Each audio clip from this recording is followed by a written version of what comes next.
We begin in the south of Gaza, where Israel has carried out a fresh wave of deadly airstrikes.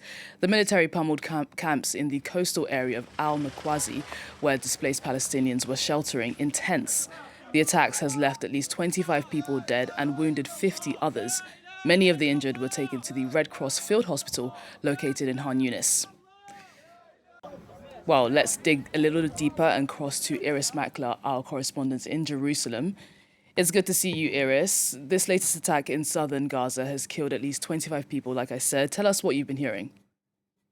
We've been hearing from people on the ground that, in fact, it was in al-Mawasi, an area that's been designated a safe area by Israel. That's why it's filled with tents of displaced people from other parts of Gaza. They say there were two attacks and that when people went to rescue the wounded and the dead from the first attack, they were killed too.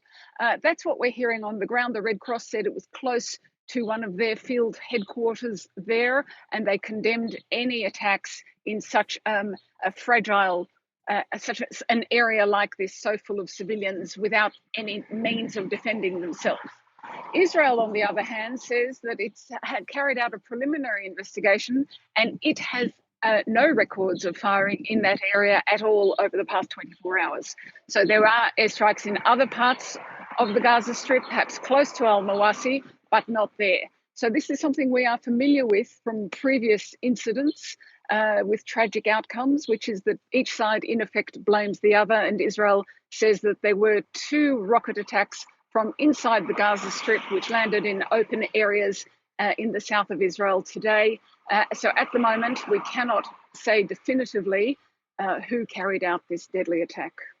And let's talk a little bit about what the UN Secretary General Antonio Guterres has been saying. He's been saying that the state of security in Gaza is quite dire. Tell us exactly what you've been hearing.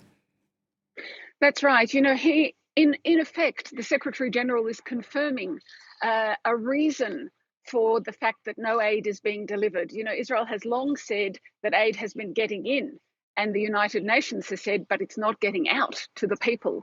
The delivery is the problem once it reaches inside. You know, once it crosses that border into Gaza, it's being looted. And what we have heard from the UN Secretary General for the first time, I think that I've heard him say it, is that most of the aid that goes into Gaza is now being looted, either by smugglers. We saw the Wall Street Journal reporting on cigarette smugglers who, since Israel took over the Rafah border crossing, can't get the cigarettes that they were used to getting, and that's why they're attacking the aid trucks.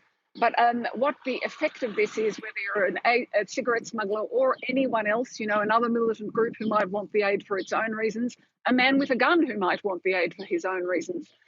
All of this means that there is not sufficient ability for the aid agencies to deliver aid in the way they used to the people who are in dire need at this very, very hot summer, the hottest June on record, in terrible conditions in the Gaza Strip. The other thing that Antonio Guterres, the UN Secretary General, did say was he called on both sides on Israel's northern border, Lebanon's southern border, called on Israel and Hezbollah to pull back, saying that the last thing the region needs is an expansion of this war on a second border, and that the results of that would be catastrophic.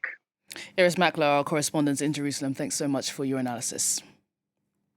Let's bring in Oliver McTernan now, who is director of the think tank Forward Thinking. Thanks for joining us on the programme, Oliver. Let's talk a little bit about the UN chief's latest comments that our correspondent was also alluding to there. He said that the cross-border hostilities between Lebanon and Israel must not turn into another Gaza. How likely do you think a conflict is there, and could the situation escalate to that of Gaza? Well, I fear that unless there is an immediate ceasefire in Gaza and a permanent ceasefire, the risk of the conflict going into southern Lebanon is very, very real. And it's been on the cards from day one. First of all, you've got tens of thousands of Israelis from the north of Israel internally displaced. So something has to be done to address that. The second, from day one, it was explained in visits to the Knesset. I had people explain to me, October the 7th was a game changer.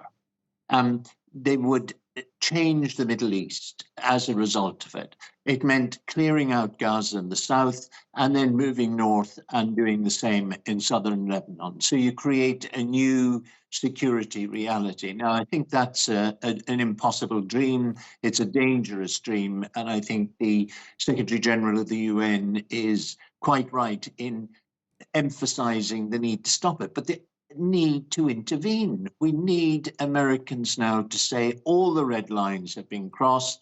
Enough is enough. The region needs stability. And you were just mentioning that you feel a conflict between Lebanon and Israel is very likely. The militant group Hezbollah says it's very able to defend itself against Israel. Who's likely to win in a case where there is confrontation? Well, the tragedy, as we've seen before, no one ends. What we do, we get to a stalemate, an impasse, and then we return to the status quo, which makes people vulnerable, creates an unstable situation, and has an impact on millions of lives in the region. And I fear that's the road we will go down again. The region needs international attention, and not just attention, but determination, both the political and moral determination of the international community to address the core issues. And I come back to it, occupation is the core issue. As long as occupation continues, you will always have a resistance to it, and you will always have a threat to Israel's security. So once and for all, we need to say this is a time. October the 7th is a game changer, but not in the way that the right and the religious nationalists in Israel would want to see it. It's a game changer in the sense that we must have two viable, independent, stable states working for the overall sustainable stability of the region. That's not an impossible dream. It has to be done, but action has to be taken by those who have the power to do so. And I come back, President Biden is the key figure. And let's talk a little bit about this latest attack in southern Gaza that took place just outside the Israeli designated safe zone in al-Muwasi. Israel has previously bombed locations in the vicinity of this humanitarian zone. Why does Israel continue targeting areas like this? Well, I think that one of the problems is that the goal that Israel set itself, the demise of Hamas, effectively was another way of saying making Gaza uninhabitable. And here we had Rafah, the only part of Gaza Strip that actually could have provided some sort of infrastructure, physical infrastructure, to enable the rebuilding of the rest of Gaza after when a ceasefire is inevitable, when it happens. And now we see that being systematically destroyed. And again, Biden had going into Rafah, one of his red lines, it was crossed. There is no consequences. And I think this is doing untold damage to Israel and its future. Israel, as I've said before, is in a very traumatized state and is acting in a way that's myopic. It's not looking beyond tomorrow. It's not looking at the immediate and long-term consequences of its actions in Gaza now. So again, I come back, a ceasefire, an immediate ceasefire is the only way to put an end to this current madness.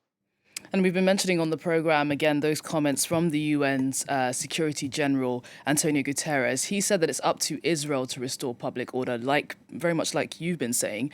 It's up to Israel to restore public order and safety so humanitarian aid can be delivered. Lay out for us what steps Israel needs to take now for that to happen. Well, I think the only way public order will be restored is to stop the bombing, stop the intrusion. They decimated the whole police system that at the beginning did provide a certain order that enabled humanitarian aid to be delivered. I don't see it working if the delivery of the aid depends on Israel. We have the structures in Gaza. If the bombing is stopped, I'm sure that the Gazan people themselves have sufficient dignity still within them to enable to address this issue in a way that they can see that those in need of the aid will receive it. But, I cannot see anything happening until we have an immediate ceasefire. And the floating pier built by the US has started unloading aid again after operations were halted there for a second time last week because of rough seas. So clearly there's problems with aid being brought in via this pier, and also there's problems with dropping aid in and driving it in. What's the alternative here? Well, the pier, I think, was a distraction, and a fortune spent on it. There are sufficient crossings and there is sufficient way of getting aid in. And even in these sort of chaotic circumstances, ensuring that aid gets to the people. I mean, we look at the thousands of trucks that are caught on the Egyptian side of the Rafah border.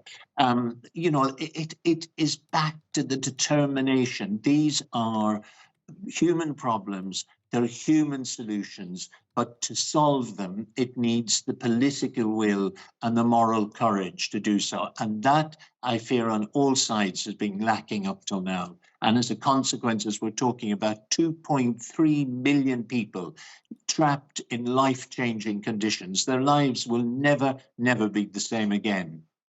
And you've alluded to that red line that the US set out of saying that invading Rafah would be their red line, and clearly it's been crossed now. We're seeing Israeli tanks roll in further into the enclave.